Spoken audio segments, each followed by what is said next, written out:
The fellow of no delicacy. If Sidney Carton ever shone anywhere, he certainly never shone in the house of Dr. Manette.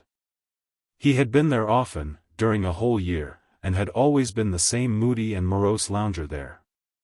When he cared to talk, he talked well, but the cloud of caring for nothing, which overshadowed him with such a fatal darkness, was very rarely pierced by the light within him. And yet he did care something for the streets that environed that house, and for the senseless stones that made their pavements. Many a night he vaguely and unhappily wandered there, when wine had brought no transitory gladness to him. Many a dreary daybreak revealed his solitary figure lingering there, and still lingering there when the first beams of the sun brought into strong relief removed beauties of architecture in spires of churches and lofty buildings, as perhaps the quiet time brought some sense of better things, else forgotten and unattainable, into his mind. Of late, the neglected bed in the Temple Court had known him more scantily than ever, and often when he had thrown himself upon it no longer than a few minutes, he had got up again, and haunted that neighborhood. On a day in August, when Mr. Stryver, after notifying to his jackal that he had thought better of that marrying matter, had carried his delicacy into Devonshire, and when the sight and scent of flowers in the city streets had some waifs of goodness in them for the worst, of health for the sickliest, and of youth for the oldest, Sidney's feet still trod those stones. From being irresolute and purposeless, his feet became animated by an intention, and, in the working out of that intention, they took him to the doctor's door. He was shown upstairs, and found Lucy at her work, alone. She had never been quite at her ease with him, and received him with some little embarrassment as he seated himself near her table. But, looking up at his face in the interchange of the first few commonplaces, she observed a change in it. "I fear you are not well, Mr. Carton." "No. But the life I lead, Miss Manette, is not conducive to health. What is to be expected of, or by, such profligates? Is it not forgive me, I have begun the question on my lips say pity to live no better life? God knows it is a shame. Then why not change it?" Looking gently at him again, she was surprised and saddened to see that there were tears in his eyes. There were tears in his voice too, as he answered. "It is too late for that. I shall never be better than I am. I shall sink lower, and be worse." He leaned an elbow on her table, and covered his eyes with his hand. The table trembled in the silence that followed. She had never seen him softened, and was much distressed. He knew her to be so, without looking at her, and said, "Pray forgive me, Miss Manette. I break down before the knowledge of what I want to say to you. Will you hear me? If it will do you any good, Mr. Carton, if it would make you happier, it would make me very glad. God bless you for your sweet compassion." He unshaded his face after a little while, and spoke steadily. "Don't be afraid to hear me. Don't shrink from anything I say. I am like one who died young. All my life might have been. No, Mr. Carton. I am sure that the best part of it might still be. I am sure that you might be much, much worthier of yourself. Say of you, Miss Manette, and although I know better, although in the mystery of my own wretched heart I know better, I shall never forget it." She was pale and trembling. He came to her relief with a fixed despair of himself which made the interview unlike any other that could have been holden.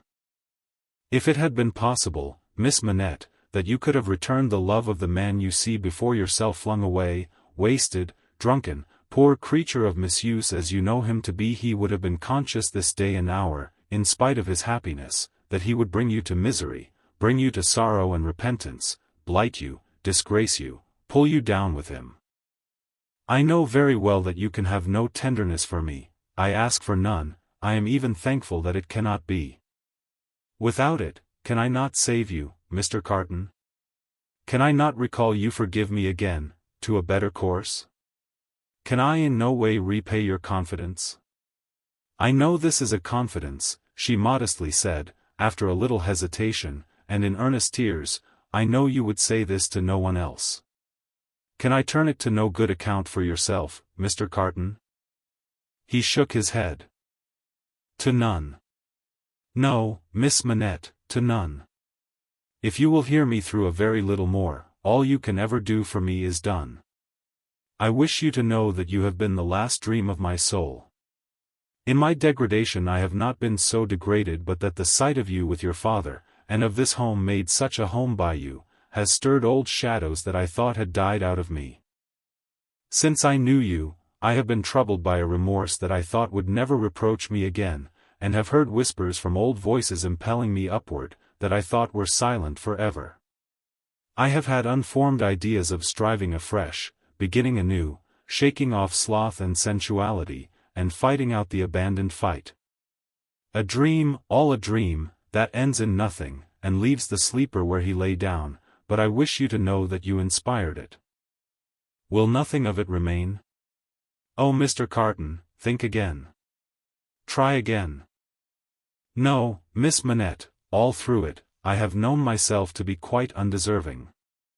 And yet I have had the weakness, and have still the weakness, to wish you to know with what a sudden mastery you kindled me, heap of ashes that I am, into fire, a fire, however, inseparable in its nature from myself, quickening nothing, lighting nothing, doing no service, idly burning away. Since it is my misfortune, Mr. Carton, to have made you more unhappy than you were before you knew me. Don't say that, Miss Manette, for you would have reclaimed me, if anything could. You will not be the cause of my becoming worse. Since the state of your mind that you describe, is, at all events, attributable to some influence of mine, this is what I mean. If I can make it plain, can I use no influence to serve you? Have I no power for good, with you, at all? The utmost good that I am capable of now, Miss Manette, I have come here to realize. Let me carry through the rest of my misdirected life, the remembrance that I opened my heart to you, last of all the world, and that there was something left in me at this time which you could deplore and pity. Which I entreated you to believe, again and again, most fervently, with all my heart, was capable of better things, Mr. Carton. Entreat me to believe it no more, Miss Manette. I have proved myself, and I know better. I distress you, I draw fast to an end. Will you let me believe, when I recall this day, that the last confidence of my life was reposed in your pure and innocent breast, and that it lies there alone, and will be shared by no one? If that will be a consolation to you, yes. Not even by the dearest one ever to be known to you? Mr. Carton, she answered, after an agitated pause, the secret is yours, not mine, and I promise to respect it. Thank you. And again, God bless you. He put her hand to his lips, and moved towards the door. Be under no apprehension, Miss Manette, of my ever resuming this conversation by so much as a passing word. I will never refer to it again. If I were dead, that could not be surer than it is henceforth. In the hour of my death, I shall hold sacred the one good remembrance, and shall thank and bless you for it, that my last avowal of myself was made to you, and that my name, and faults, and miseries were gently carried in your heart. May it otherwise be light and happy. He was so unlike what he had ever shown himself to be, and it was so sad to think how much he had thrown away, and how much he every day kept down and perverted, that Lucy Manette wept mournfully for him as he stood looking back at her.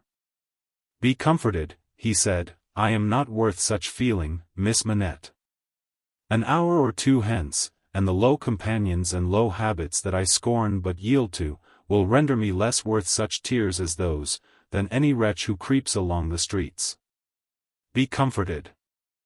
But, within myself, I shall always be, towards you, what I am now, though outwardly I shall be what you have heretofore seen me. The last supplication but one I make to you, is, that you will believe this of me. I will, Mr. Carton. My last supplication of all, is this, and with it, I will relieve you of a visitor with whom I well know you have nothing in unison, and between whom and you there is an impassable space. It is useless to say it, I know, but it rises out of my soul. For you, and for any dear to you, I would do anything. If my career were of that better kind that there was any opportunity or capacity of sacrifice in it, I would embrace any sacrifice for you and for those dear to you. Try to hold me in your mind, at some quiet times, as ardent and sincere in this one thing. The time will come, the time will not be long in coming, when new ties will be formed about you, ties that will bind you yet more tenderly and strongly to the home you so adorn, the dearest ties that will ever grace and gladden you. Oh, Miss Manette, when the little picture of a happy father's face looks up in yours, when you see your own bright beauty springing up anew at your feet, think now and then that there is a man who would give his life, to keep a life you love beside you. He said, farewell, said a last, God bless you, and left her.